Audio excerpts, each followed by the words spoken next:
안녕하세요. 백두산 금융연구소의 백두산입니다. 4월 27일 목요일 오후 4시 5분입니다. 미국 증시는 어제 은행 위기와 미국 기업의 실적을 둘 다 반영을 했습니다. 그러니까 좋은 재료 하나, 나쁜 재료 하나가 있어서 좀 혼조한 이런 마감을 했죠. 오늘 아시아나 유럽 같은 경우는 일단은 물론 악재 하나, 호재 하나가 역시나 있었습니다. 은행 위기, 계속된 은행 위기, 요게 악재로 작용을 하고 있는 거고, 또 하나는 이제 페이스북, 메타의 실적이 좋은 거, 요렇게 지금 작용을 하고 있는 거죠. 오늘 아시아나 유럽도 지금 현재도 이 혼조한 건 좀 마찬가지긴 한데요. 은행 위기는 이 점화는 되긴 됐는데 이게 엄청나게 지금 크게 점화가 되거나 엄청나게 크게 뭐 번지거나 다른 데로 전이되거나 아직 이런 건 없습니다. 물론 명시적인 악재는 맞아요. 그죠? FRC, First Republic Bank라는 이 구체적인 재료가 있긴 있는 건데 이게 아직은 이제 다른 데로 막 전이가 되고 더 이상 이제 막 확대가 되지는 않는단 말입니다. 그죠? 이 악재는 전반적으로 좀 약간 좀 어떤 수동적인 좀 약간 좀 죽은 악재 이런 게 되어버렸고 오늘 그래서 아시아나 유럽 같은 경우는 이 페이스북과 메타의 실적이 좋았다라는 거에 조금 더 긍정적으로 반응을 한 것 같습니다. 악재는 좀 힘이 빠져 있는 이런 모습이고 호재는 이제 굉장히 좀 오늘 아침에 새로 나온 강력한 재료니까 여기에 좀 더 반응을 하지 않았나 싶어요. 그래서 일단 지금 분위기는 오래간만에 또 좋습니다. 아시아 증시 전반적으로 다 같이 한 2, 3일가량 하락하다가 오늘은 일단 반등을 시도하고 있고요. 잠시 후 개장 예정인 유럽도 지금 현재는 분위기가 좀 일단 혼조하네요. 뭐 그렇게 좋지는 않은 상황입니다만은 일단 뭐 그래도 완전 분위기가 안 좋고 그런 건 아니고 일단 뭐 나쁘진 않은 것 같습니다. 유럽도 아직 뭐 꺾이고 이런 건 아니죠. 아직까지 강하죠. 근데 오늘 일단 또 하락 출발 예정이긴 하네요.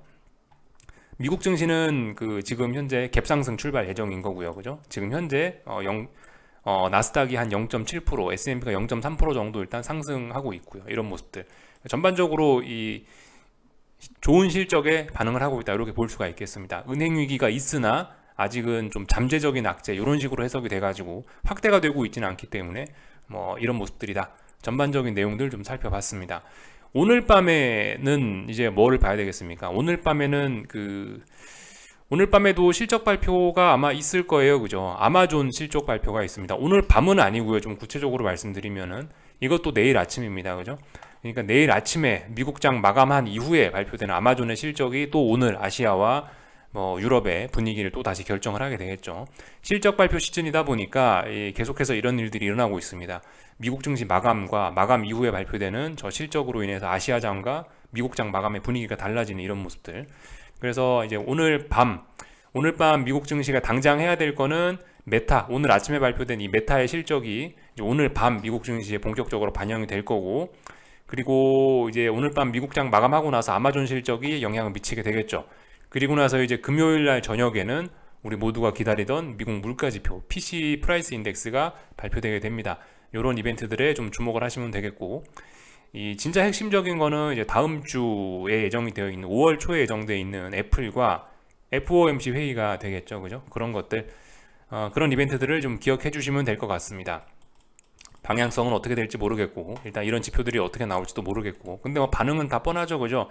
실적 좋게 나오면 주식 오를 거고 실적 안 좋게 나오면 주식 떨어질 거고 그죠? 이렇게 생각하시면 되겠습니다. 실적 발표가 있는 가운데 이 은행주들이 또 어떻게 반응을 하는지 오늘 퍼스트 리퍼블릭 뱅크는 또 어떻게 반응을 하려는지 이런 점들 같이 지켜보시면 될 것 같습니다. 오늘 밤에 봐야 될 내용들 좀 간단하게 말씀을 드렸고요. 오늘 있었던 일들 좀 간단하게 이제 체크를 좀 해보겠습니다. 유럽부터 하나씩 그냥 있는 그림 그대로 체크만 좀 할게요. 이 유럽 증시부터 좀 먼저 보자면 독일인데요. 일단 이런 모습입니다. 어제 중요한 자리를 종가상으로 붕괴시키긴 했습니다. 어제 중요한 자리를 붕괴시키긴 했는데 말씀드렸다시피 그래서 일단은 조금 공격적으로 보자면은 이런 어떤 박스권을 붕괴시켰기 때문에 위쪽에 저항이 누적됐기 때문에 중요한 자리를 깼기 때문에 일단 아래쪽으로 베팅을 할 수 있는 근거는 나왔습니다. 이제는. 근데 아직까지 이것도 좀 그렇게 강력한 근거는 아닙니다. 조금 더 강력한 근거로 볼 수 있는 자리는 이런 자리가 될 것 같아요. 왜 이 자리냐면은 여기는 유럽 증시의 독일 증시의 어떤 중요한 박스권 상단이었습니다. 오랫동안 이 독일 증시가 요렇게 박스권이었는데요. 이 박스권의 상단 자리가 여기입니다. 그렇기 때문에 이 자리가 붕괴되는 것이 진정한 어떤 그런 의미를 가질 거예요. 일단 독일 증시는 이런 자리를 일단 여기 작은 박스권 하단을 붕괴시켰기 때문에 일단은 단기 하락 추세 뭐 이 정도로는 일단 이야기를 할 수 있을 것 같습니다. 그래서 연속성이 이어지는지 뭐 그런 것들 좀 지켜보시면 되겠고요. 그래서 일단 전반적으로 세계 증시는 일단 유럽 증시까지 오늘 저렇게 라인을 붕괴시킴으로 인해서 일단 세계 증시는 이제 멈췄다라고는 이야기를 할 수 있을 것 같아요. 지금까지 1분기 올해 들어서 1분기 동안 3개월 동안 신나게 활동적으로 오르다가 최근에 박스권 하면서 좀 상승 탄력이 있었는데 상승 탄력이 둔화가 되다가 이제 오늘쯤부터는 이제 세계 증시의 상승세는 좀 멈췄다. 탄력은 다 떨어졌다. 일단 이렇게 볼 수가 있겠습니다. 탄력이 다 떨어졌다라면 이제는 고민을 할 수 있는데 그죠? 아래쪽으로 좀 공격적으로 갈 것인지 아니면 좀 쉬었다가 위쪽으로 올라갈 것인지 본격적인 이제 방향성에 대한 고민이 시작됐다라고 볼 수 있겠습니다. 이게 무조건 상승 아니면은 하락이 아니에요. 그죠? 옆으로 가는 것도 있어요. 옆으로 가는 것도 명백한 방향성입니다. 그렇기 때문에 일단은 세계 증시는 이 가장 강했던 친구까지 중요한 지지선 붕괴시키면서 상승세가 멈춰버렸기 때문에 일단 상승세는 드디어 멈췄다라고 일단 표현을 하고 일단 이제 방향성 탐색 중이다. 옆으로 기어가면서 상승 탄력은 이제 잃었고 옆으로 기어가면서 방향성 탐색 중이다. 아직 아래쪽으로 완전히 간다. 이거 이렇게 이야기하기도 어려운 상황이고요. 일단 다 같이 방향성을 탐색하고 있다라고 이야기할 수는 있을 것 같습니다. 독일 증시를 보면서 좀 이런 세계적인 분위기를 좀 말씀드렸고요. 독일이 최근에 이제 좀 세계에서 가장 강했던 어떤 그런 대장이니까 이걸 보고 이런 말씀을 드렸습니다. 지금까지 가장 잘 버티던 게 독일이었으니까 요거 보고 저런 이야기를 드린 거고요. 중국 상해종합은 일찌감치 좀 먼저 빠져가지고 박스권 하단 자리 지지하면서 일단은 또 반등을 하려는 이런 모습입니다. 그러나 위쪽에 이런 저항들이 있기 때문에 지금 이런 상황에서는 자칫 잘못하면 여기 고점 하나 어딘가에서 또 고점이 낮아지면서 이렇게 쌍고점 혹은 다중고점형을 만들려는 시도가 아닐까 이런 생각을 해봐야 됩니다. 일단 그 지난 이제 가만히 보시면 오늘의 반등으로 인해서 지난 3거래일 동안 어딘가를 지켰어요. 어딘가를 지켰어. 그러니까 일단 당장 단기적인 이 하락은 끝난 셈입니다. 단기적인 하락은 끝났고 단기적으로는 상승을 시도하려고 한다. 이렇게 이야기할 수 있을 것 같습니다. 이거는 지금 오늘 미국 증시나 한국 증시에도 좀 비슷하게 좀 적용이 될 수 있을 것 같아요. 좀 잘 봐야 되는 그런 모양이라 할 수 있겠습니다. 오늘 좀 전반적으로 페이스북 실적 때문에 메타의 실적 때문에 오늘 금융시장이 좀 굉장히 안정이 된 측면이 있긴 있습니다.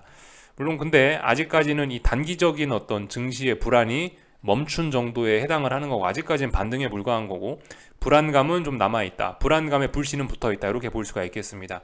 그래서 말씀드리는 게 은행 사태가 어떻게 되는지 잘 지켜봐야 된다. 이렇게 말씀드리고 있죠. 위안화는 뭐 보시다시피 오늘 증시 올랐으니까 조금 떨어지면서 위안화 강세 이런 모습들 보였고요. 박스권입니다. 특별히 할 말은 없습니다. 7위안까지 상승 목표치는 일단 열려있는 이런 상황이죠. 그래서 뭐 요 정도 모양 보면 될 것 같고 뭐 일본도 올랐으니까 근데 일본 올랐다 그래도 위쪽에 워낙 중요한 저항이 있고 단기적으로 일단 어딘가는 붕괴시켰기 때문에 좀 일단 분위기가 별로 좋지 못한 상황이죠. 그죠? 뭐 요 정도 그냥 가뿐하게 보고 넘어가겠습니다. 오늘 한국 증시는 이제 결과적으로 이 두 가지를 다 반영을 했습니다. 이 장 초반에 어떤 미국 은행주들에 대한 그런 불안감을 급락하면서 장 초반에 강력한 매도세가 등장하면서 어떤 은행 위기를 먼저 반영을 했고요. 그 다음에 이제 좋았던 기업 실적을 나중에 반영을 했습니다. 만약에 거꾸로 됐었다면 오늘 시장 분위기가 안 좋았을 수도 있을 것 같은데 이래서 이게 순서가 좀 중요한 것 같아요. 그죠? 이런 상황에서 갭상승 출발이냐 갭하락 출발이냐가 좀 중요한 것 같습니다. 장 초반에 사실 굉장히 강력한 매도세가 등장해서 계속해서 하락이 이어지겠거니라고 생각을 했는데 강력한 매도세가 등장했음에도 불구하고 결과적으로 마감이 이렇게 아래꼬리 달린 양봉을 보였다라는 것은 결과적으로 아직 매수세도 만만치 않다라는 걸 보여주는 증거입니다. 조금 전에 중국 상해종합에서 봤던 것처럼 지난 3거래일 동안 좀 약하지만 물론 얘는 3거래일이라고 하긴 뭐하고요.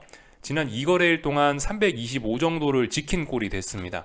여기 어딘가에서 지지력을 만들어낸 꼴이 됐기 때문에 일단은 지난 이 일주일 넘는 단기 하락은 일단 일단락 된 거고 이런 모습이면 일단 단기적인 지지력 만들어졌고 다시 한번 반등을 시도한다 앞으로 시도할 것이다 라고 일단 이야기를 할 수 있을 것 같아요. 그래서 일단은 반등시 매도 전략 그죠? 올라오면 아래쪽으로 후려 팬다 이런 생각을 하는 게 맞을 것 같습니다. 아무튼 지난번에 이 4월 25일 날 급락을 했는데요. 이 급락이 너무 좀 세긴 셌다라는 생각이 그런 생각을 했었는데 오늘의 움직임이 그런 생각을 좀 증명하는 것 같다. 확실히 지난번에 너무 급락을 해서 이격도가 많이 벌어지니까 이제 5일선이 천천히 내려오면서 이렇게 이격도를 살살살 다시 어떤 지난 급락에 대한 피로감을 일단 풀어내고 있다, 이렇게 볼 수 있을 것 같습니다. 아직까지는 아래쪽에 더 유리하게 볼 겁니다. 아래쪽에 더 유리하게 보는 게 맞고요. 왜냐하면 중요한 지지선 아직까지 붕괴된 상태인 거고, 그리고 여기 보시면 이 장대 음봉의 아직 절반 뭐 이런 자리도 아직 올라오지 못했기 때문에 아직까지는 뭐 반등시 매도 전략 아래쪽으로 보는 게 훨씬 더 합리적인 관점이라고 보입니다. 이거는 근데 이제 단기적인 관점이고요. 본인이 이제 단기적인 하락 추세에 조금 더 집중을 하겠다라고 하면 이제 이렇게 볼 수 있는 거고요. 다만 이제 근데 이것만 보면 안 된단 말이죠. 만약에 나는 어떤 뭐 중장기적으로 시장이 좋을 것이라는 어떤 생각을 가지고 있고, 그리고 중장기적으로 봤을 때 이렇게 저점과 고점들이 높아지고 있는 모습을 확인을 했으면은 이 자리는 뭐다? 공식적으로는 이 자리는 눌림시 매수, 그리고 주식 매수 혹은 그 지수 상방 추종을 하는 게 더 정석적인 뷰입니다. 그게 맞습니다. 단기적인 측면에서는 지금 이 아직 하락을 완전히 극복한 게 아니기 때문에 반등시 매도 전략이나 단기적인 관점으로는, 근데 이렇게 좀 큰 관점으로 오면은 지금은 사실 눌림시 매도가 눌림시 매수 전략, 주식 매수, 상방 베팅, 이게 사실 조금 더 논리적이고 조금 더 설득력이 있는 그런 정석적인 투자에 가깝다고 말할 수가 있을 겁니다. 그러니까 하여튼 여기서 이제 본인의 선택에 달린 거죠. 물론 저는 아무것도 안 하고 계속해서 아래쪽을 바라보고 있고, 저는 이 단기적인 이 하락이 다 끝나지 않았다라는 그런 입장을 일단 갖고 있습니다. 지금 상황은 그러니까 이런 거예요. 지금 상황은 이 본인의 투자 관점에 따라서 다양하게 대응할 수 있는 그런 상황입니다. 우리가 미래를 못 보지 않습니까? 그렇기 때문에 뭐 지금 와서 이게 정답이다 아니다 뭐 그렇게 이야기할 수는 없습니다. 지금 내가 내린 투자 결정이 정답이었는지 아니었는지는 시간이 지나면은 이제 차츰 알려지는 거고, 지금 우리가 할 수 있는 건 어쨌든 오답만 안 내면 된다. 지금 상황에서 뭐 내가 예를 들어 오늘 하방을 추격했다, 그랬는데 이렇게 돼갖고 마감이 됐다, 이렇게 마감이 돼갖고 하방 추격한 게 손해가 났다, 그럼 그건 오답인 거죠, 그죠? 그렇지만 나는 저 위에서부터 하방을 잡았기 때문에 아직도 난 수익이 있다, 그러면은 지금의 올라온 상황에서 가만히 있는 거, 계속 있는 거는, 그런 건 오답이 아닐 수 있죠, 그죠? 하여튼 본인의 투자 스타일이나 그리고 본인 계좌 상황 등등에 따라서 이 정답은 하여튼 다양한 선택지를 가질 수 있다라는 거를 좀 생각을 해보셔야 되겠습니다. 오답은 있습니다, 그죠? 하여튼 까먹으면 안 돼요. 예, 오답은 있습니다. 이렇게 말씀드릴 수 있을 것 같고, 오늘 이렇게 됨으로 인해서 이제 풋옵션도 지금 보시면 몇 거래일 동안 어딘가 저항을 만들어냈고, 콜옵션들도 어딘가의 지지력을 약하지만 만들어냈습니다. 그래서 어느 정도 지금 일단 주식시장은 반등을 하려고 하는 그런 모습이 됐다, 이렇게 볼 수가 있을 겁니다. 장 초반에 등장했던 강력한 매수세를 강력한 매도세를 극복할 만큼 강력한 매수세가 등장한 거라고요. 그러면서 지난 몇 거래일 동안 어디서 버텼기 때문에 뭐 상방 베팅을 하거나 위쪽으로 올 만한 근거도 있는 상황이라고요, 그죠?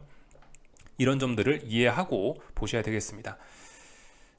그리고 코스닥은 어떻습니까? 코스닥은 제가 말씀드렸던 어떤 정말 중요한 자리, 물론 단기 하락 추세이나 단기 하락 추세인 건 여전하나, 이런 자리, 이 자리가 붕괴되면 이제 진짜 좀 강력하게 하방을 볼 수 있는, 좀 중기 하락 추세로 연결될 수 있는 그런 자리인데, 그런 자리를 붕괴시켰다 다시 오늘 강하게 회복한 꼴이 됐기 때문에 어떻게 된 거예요? 일단은 당분간 지난 3거래일 동안 어딘가를 지켰기 때문에, 또 지지선을 지킨 꼴이 됐기 때문에 일단 조금 더 올라올 수 있다라는 생각을 하는 게 맞겠죠, 그죠? 여기서 대응도 다양하게 할 수 있습니다. 원래 정석적인 생각은 뭡니까? 정석적인 생각은 저점과 저점, 고점과 고점이 높아지고 있으니 더 올라갈 수 있다. 원래 지금은 3거래일 동안 저항 확인했으니까 눌림시 매수가 정석일 수 있으나, 코스닥은 솔직히 좀 부담스러운 점이 분명히 있습니다, 그죠? 지난번 급등에 대한 피로감이 완전히 다 풀렸는지 좀 의문이긴 하고, 또 그리고 2차전지 친구들이 어떤 코스닥 시장의 핵심적인 종목들인데, 그 금감원장인가 그분이 나와갖고 막 섬뜩한 이야기들 많이 했죠. 주가 조작하면 가만히 안 놔둔다, 그러면서 2차전지 이야기도 했었기 때문에, 이런 상황에서 솔직히 지금 오늘 일단 반등을 시도할 것 같긴 한데, 반등은 어디까지나 반등에 불과하지 않을까라는 생각을 개인적으로 좀 하고 있습니다. 좀 그런 점들이 좀 코스닥 시장을 위쪽으로 계속 올라간다라고 보기에는 굉장히 부담스러운 점들이라고 생각을 합니다. 일단 분명히 오늘 이 코스피고 코스닥이고 시장이 상승은 했는데요.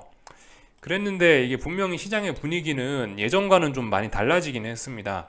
시장의 분위기가 예전엔 정말 뜨끈뜨끈했다라면은 지금은 이런저런 뭐 은행 위기가 어쩌고 저쩌고 또 그리고 뭐 주가 조작이 어쩌고 저쩌고 하는 이런 점들 때문에 투자 심리는 어느 정도 좀 냉각이 돼 있는 상태입니다. 그래서 한번 얻어 맞았기 때문에 상승의 힘도 예전과 같지는 않을 수도 있다라는 생각을 우리가 좀 해보긴 해봐야 되겠어요.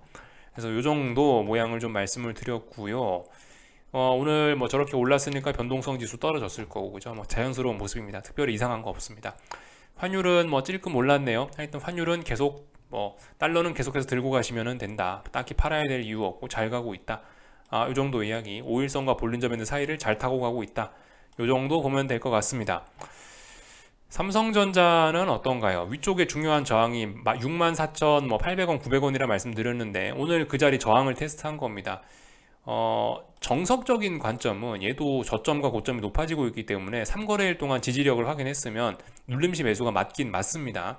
그러나 하방으로 볼 수도 충분히 있다. 왜냐하면 단기 하락 추세가 여기서 완전히 끝났다라고 이야기할 수 없기 때문이죠. 그죠? 64,000 얼마 이런 자리를 넘어서지도 못했고 결과적으로 지난번 25일 날의 강력한 장대 음봉을 극복한 건 아니기 때문에 여전히 아래쪽으로 볼 만한 근거도 충분히 있는 상황입니다. 이 정도. 하여튼 오늘 전반적으로 그거예요. 전반적으로 오늘 한번 다들 강력한 반등을 시도하고 있다. 뭐 이런 모습입니다. 오늘의 상승, 오늘의 반등으로 인해서 이런 반등이 조금 더 며칠 이어질 수도 있다라는 그런 기대감은 있습니다. 근데 아직까지는 이제 반등에 불과한 그림이고 조금 더 지켜봐야 되겠죠. 그죠? 반등에 불과해서 적당히 반등을 하다가 이번에 막 반등을 시도하지만 결과적으로 고점은 높이지 못하고 자빠지는 다중고점형 쌍고점 이런 모습들이 나타날 수도 있는 거고, 아니면 여기서 이제 또다시 고점을 높이면서 또다시 엄청난 시세를 줄지도 모르는 거고, 그죠? 아직은 어떻게 될지 모른다라는 거. 근데 지금 당장 이거 오늘 올랐다는 걸 보고 뭘 할 만한 거는 일단 딱히 없어 보인다라는 거. 만약에 이제 내가 어떤 뭐 생각이 있다 그러시면은 나는 뭐 위험을 많이 감수하겠다 하시는 분들은 오늘 같은 날 뭐 주식을 살 수 있을지 모르겠지만 하여튼 뭐 대다수의 분들은 뭐 특별히 오늘 할 게 없지 않을까라는 생각입니다. 하한가 가던 종목들도 여전히 하한가 가고 있네요. 그죠? 뭐 특별히 이상한 일은 없는 것 같습니다.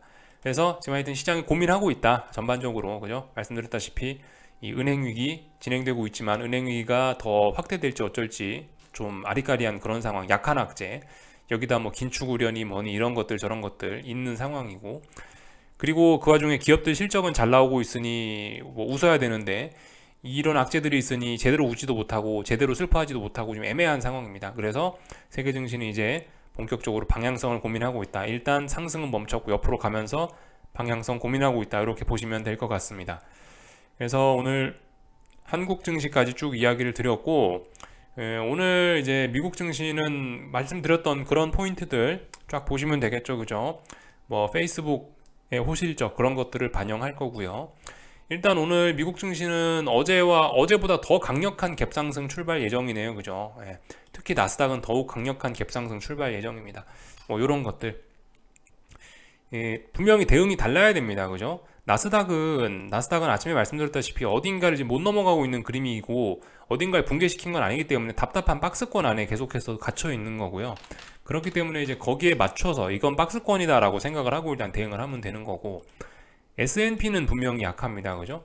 지가 아무리 오른다고 해도 IT 빅테크가 오르는 거지 은행들은 계속 불안하기 때문에 지금 어딘가 넘지 못하고 있지 않습니까? 어딘가를 못 넘으면 반등시 매도 전략으로 접근할 수 있는 거겠죠. 그죠? 뭐 이렇게 보시면 될 것 같습니다. 그리고 요즘에 계속해서 오락가락한 모습을 보이는 달러 뭐 이런 친구들이 본격적으로 좀 바닥을 만드는지 여부 이런 것들 잘 보시면 되겠고요. 그래서 어쨌든 지금 이 명확하게 어떤 방향성이 나온 거는 뭐 잘 보이지는 않습니다. 요즘에는 금리도 좀 답답한 모습들 보이고 있고 이렇기 때문에 일단 뭐 지켜볼 수밖에 없겠죠. 그죠? 아직 하방의 씨앗이 완전히 꺼진 건 아니고 지금 이제 본격적으로 고민하고 있습니다. 그래도 예전과 달라진 점은 최소한 상승은 멈추고 어떤 하방 압력도 좀 어느 정도 좀 쌓여 있는 상황이니까 뭐 무조건 뭐 긴장하거나 뭐 기뻐하거나 이럴 건 없을 것 같고요. 차분히 지켜보시면 될 것 같습니다. 여기까지 하겠습니다. 궁금한 거 리플 남겨주시고 내일 아침에 뵙도록 하겠습니다.